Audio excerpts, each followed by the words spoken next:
ألم يكن لدينا إماما وقائدا اسمه محمد صلى الله عليه وسلم؟ ألا يعتبر هو القائد والقدوة؟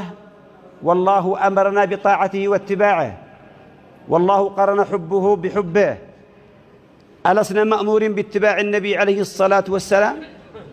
فلماذا تنكرت الأمة لنبيها إلا من رحم الله أفرادا وجماعات؟ هل بحثوا عن غيره عليه الصلاة والسلام؟ هل معهم إمام غيره وقائدا غيره صلى الله عليه وسلم؟ ألم يحاول الأعداء أن يحولوا بين الناس، بين المؤمنين وبين أتباع النبي عليه الصلاة والسلام؟ ووالله لا يعرف قدره إلا الله، لا يعرف قدر النبي عليه الصلاة والسلام إلا الله تبارك وتعالى. هل هذه الأمة تقدر النبي حق قدره؟